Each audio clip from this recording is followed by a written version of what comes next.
Hey, hi guys, welcome you all to the lecture 1 of the DSA series with Java.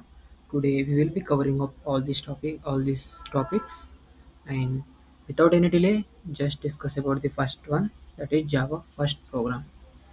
So this is how you can see, this is how look like the Java program is look likes, and so every piece of code in Java is written inside the class. So we will be discussing what each word means and what is public, what is class, and what is static. So let's discuss. So class is just like a think like it's a container, right? So what is public? I want to just give you a small illustration here. So think of this one. So there are two packages. What is package? Package is just like a folder which you are storing the files, right? And there are two packages. In first package, I will be having two containers, container 1 and container 2. So the container 1 is just like a class 1, container 2 is a class 2, which are already having some data inside them. And there is another container, not container, there is another package 2, which is also having some on container that is also having some data here. So if the container 2 wants to access the data of the container 1 from the package 1, the package 2 and the container 3 is want to access the data of the container 1, that is class 1 data from the package 1. So you can actually access the data because there is a access specifier public. If you having mark as a public, it can be accessed from outside of the package. This is different package, this is different package, but it is marked as a public. So the container 3, the class 3 can actually access the data of the container 1 class. So from the container 1 class, there is all inside there is also two data, data 1, data 2. They are also marked as public and private. The data which is marked as private, he cannot access the data which is marked as a private, but he can access the data which is marked as a public. Initially, he is going inside the package and he is checking who, from whom he can actually take the data. So it is private. He cannot take the data from the private container because it is only storing the data of itself. And he saw that there is a public container, which is also inside the public container. He is like checking that is there any public data that I can get? So we found that there is a public data. So this D1. So D1 will be get by the pack container 3 in the package 2. So this is how the public and private will work.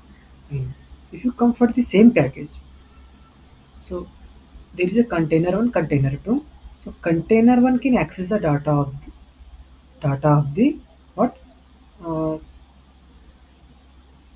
data D3, which is marked as public. So this is how. So the public is just like you can access the data of the if the data is marked as a public, it can be accessed from anywhere from any package. If it is the data is marked as private, it can access within the package, or it can only if it is the data types and data members marked as a private, it can be access this data D4 can be accessed inside the C2 only. The other class from outside cannot access the D4 data. This is how you can imagine that there are containers which is also storing the data, and there is a public and private access specifier which is providing the security also. So this is how the meaning of the public here. So this class can be accessed from anywhere outside the package, from any package. After that we will be having main method. So what does the main method is that? So this is a main method. In every Java program there is at least one main method which is an entry point to execute the program. In let's see. So let's discuss about this one first. So initially we are just go for the main method. Let's discuss this one. Initially you are writing code in the .java file. So the .java file is get compiled to the .class file Java compiler. After that, the .class file can only be executed by the JVMs. So the machines which are having JVMs, that those machines can be execute this .class file. So this is a bytecode. And just I want to tell you these two things. What is JRE? JRE is a Java runtime environment. which is providing Java virtual machine and also some libraries to build the apps and applications in the Java. What is JDK? Java Development Kit. It is a complete kit which you can actually build end-to-end applications. In this JDK, you will be having a lot of libraries and a lot of tools. You can actually automate a lot of things. So this is how all about the JDK and JVM. Let's discuss about the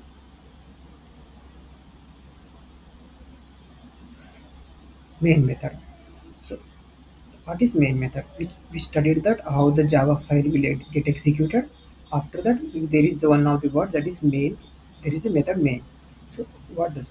So the class is created and compiled and get the compiled class is having dot class with the dot class extension which is stored and this dot class file is having bytecode, right?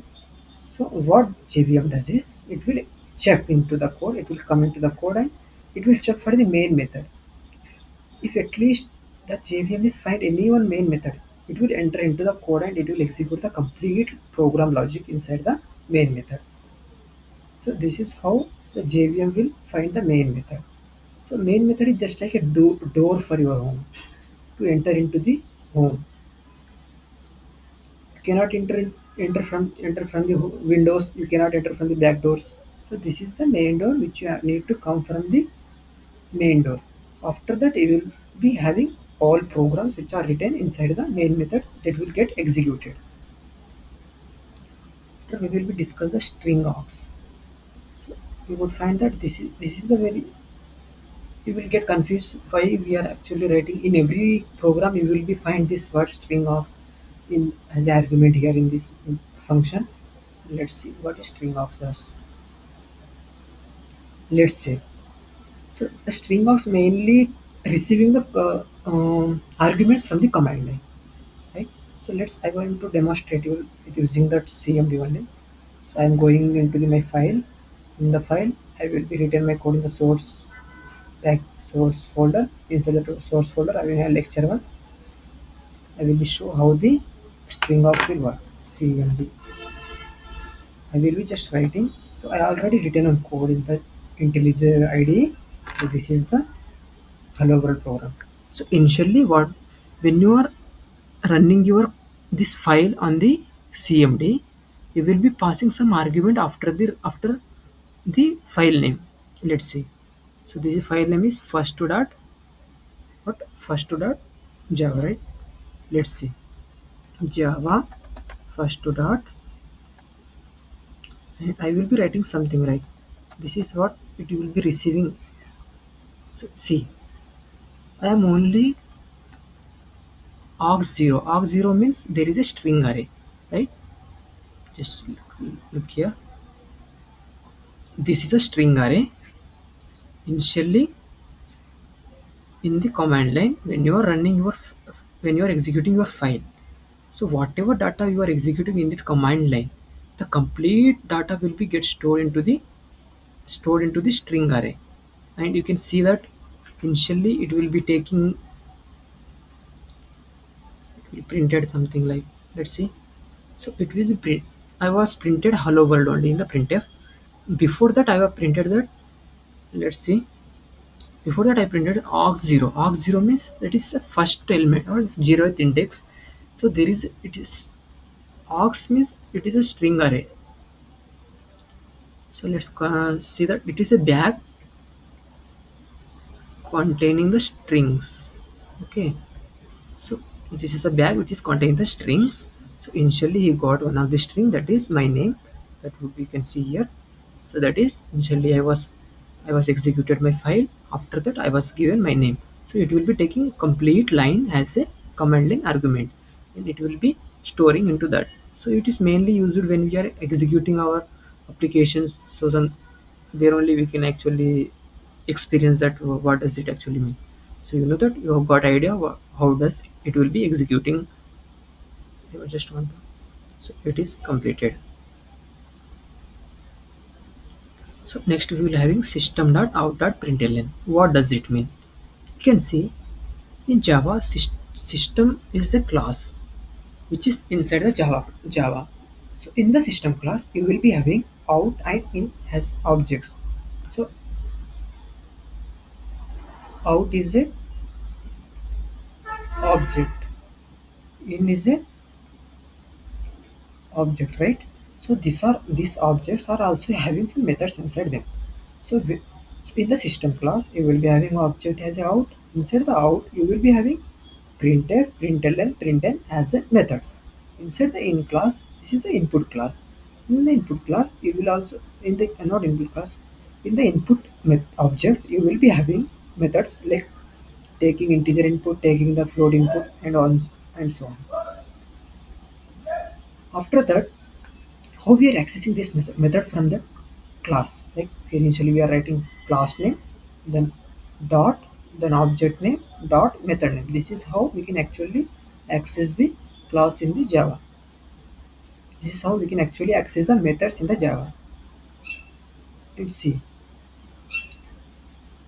So this is the what sout class, system dot out dot println and output class, right? Same as it is, you can see scanner class. Scanner class is a class which is taking input using the method of the in object. So how does it be? Like we will be creating an object using the scanner.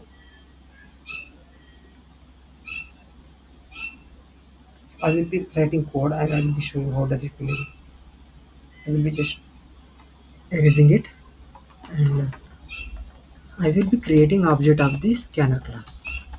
This is the way of creating object of the scanner class. Don't worry, we will be discussing everything in the upcoming lecture. System dot, it will be taking the input object from the system class. After that, into n is equal to, using that in object you will be actually accessing the integer. You will be taking input from the keyboard using the in object, right? So the in object is getting into this scanner class object, and this scanner class object is calling to the this methods, and these methods will be actually used for the taking the input from the keyboards and console. So this is how the input and output class look like. I think I have explained about all about the like Java first program and execution of the program. So what is variables? Variables are the containers which are storing data. So the data might be any type. So there is a different type of containers. So they are just like containers which are storing the data, right? So think in your kitchen you will be having lot of different type of jars which are storing different type of items, right? The first jar, let's say there is a container which is storing oil. The second container which is storing salt. The third container which is storing the sugar. So like that, in the programming you will be having variables which are storing different type of data types. So let's see. So how we can name the variables? So there is some rules to name the variables. So the so we can actually name the variables. It can start with letters. So letter means any alphabets that would be like small letters or capital letters. So this is a valid one, right? So this is a valid. So next one is, or it can start with the underscore. Let's say I am naming the variable name it as.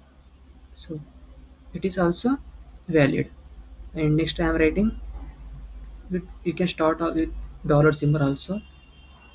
So, so this is also valid. So you can use, you can remember, you need to remember these three things. The variables can start with the alphabets, the variable name can start with the underscore, the variable name can start with the dollar symbol, but it cannot start with the digits. Let's see. So the variable which is start with 9 where 1 is equal to 20, so which is not a valid, and it also cannot start with the Java keywords. So what are Java keywords? In Java you will be having final as a keyword, static keywords, and void keywords. So there are a lot of Java reserved keywords, you cannot use them as a variable names. After that, there is another thing. So let's say my name is equal to some name here. So this is also not allowed because you are giving space between the two in the variables. So this is not allowed. It should be contiguous. Okay. After that, we will be having data type. Let's see. You are having containers which are storing different type of items in the different container. So there is a container which is storing sugar, and there is a container which is storing oil. So you can only add the sugar into the sugar container. You can only store the oil in the oil container. You cannot store the oil inside the sugar container. You cannot store the sugar inside the oil container. So it will get spoiled. And this is how in the programming we will be having different type of data types. So there is what data types means. It is a label. This is a container. Inside the container you would be having data as 20, and this is the name of the variables variable 1. But you are not labeled that which type of data it is a oil or it is a salt or it is a uh, sugar. So this is what you need to require to label the data before storing it. So let's say if I am labeling it as an integer, it is saying that you can only store the integer data type in the container. So this is the labeled part integer which is on the container. After that,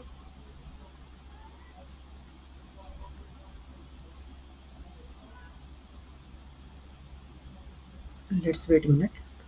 So we will be discussing the size of the each variable and how much data. So how much amount of data they can actually store inside them.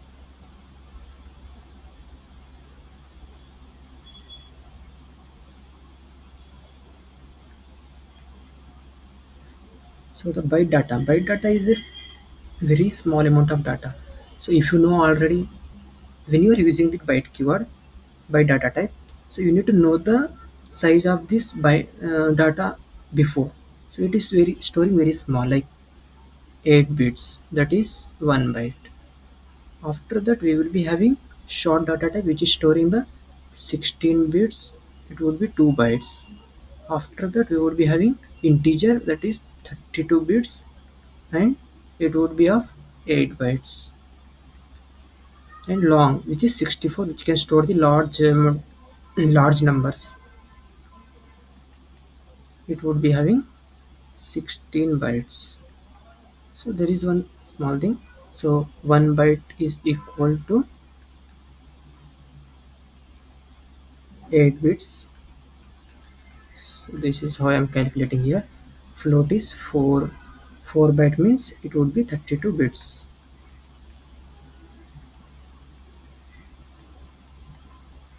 same as it is 64 bits and 8 bytes. So there is a small difference between the float and double. So float is, let's say I am having variable, so I am declaring float variable name as I am storing something.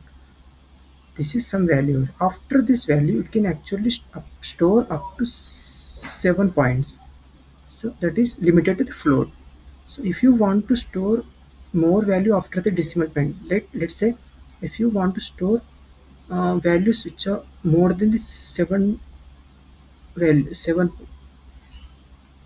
right? If you want to store the value more than the 7 digits, then you must go for the double here.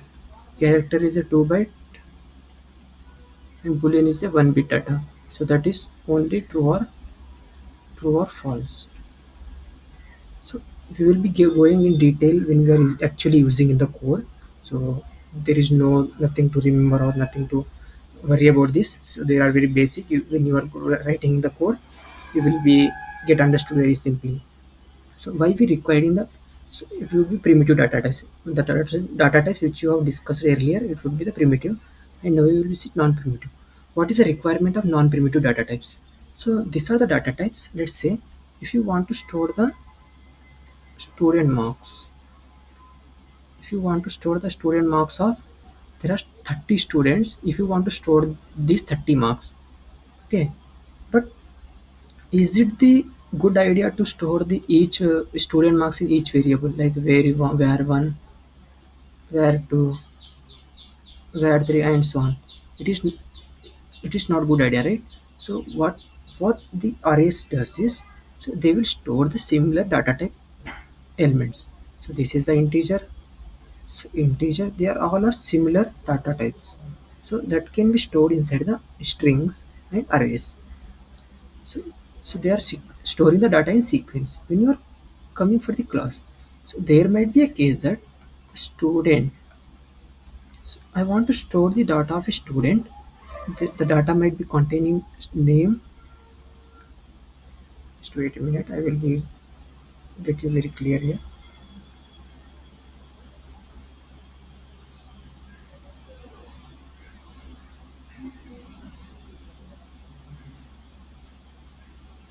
Let's say if I want to store the data of a student who is having string name and who is having integer roll number and float marks. So this is only possible with the class, because class is a container which is storing different data types, right? So that is all about the non-primitive data types. And these are the primitive data types. We will be definitely, you will be definitely get clarity about this when you are actually writing into the code. So don't worry about this. We will be implementing all these things and we will be solving problems also. I will be coding what you have learned. So I have created one file, that is input output file. Inside the file I am showing you that how input will be taken and how output should be printed. It is, I will be creating main method.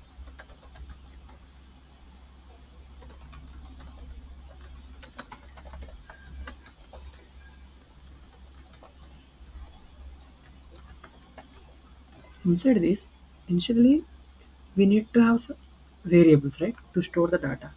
Before that, I just want to declare the object for the input class, that is scanner class.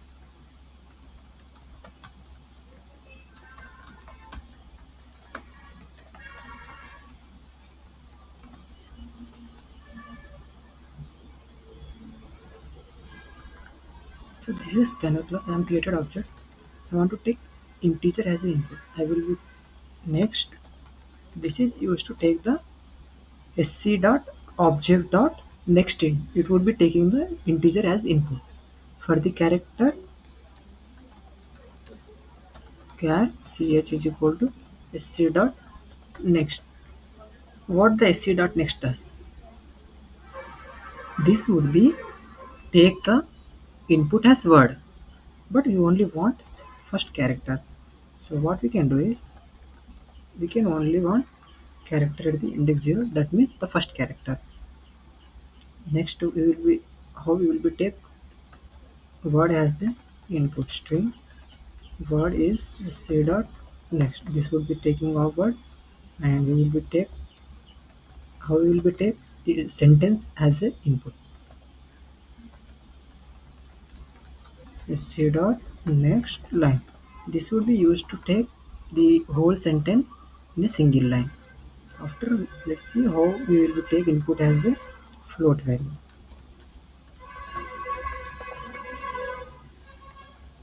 So this is how we can take the float value as a input. So similarly, you can take every data type as a input, and we will be simply printing any data type here. So we will be running the program now. Initially, we will be taking input as an integer, that is 1. Next, we will be taking character A. Next, we will be taking word. Word means hello. Next, we will be taking float value, that 2.34. You can see we are only printing the word, and it is printing. So this is very simple. You will learn while you are writing the code.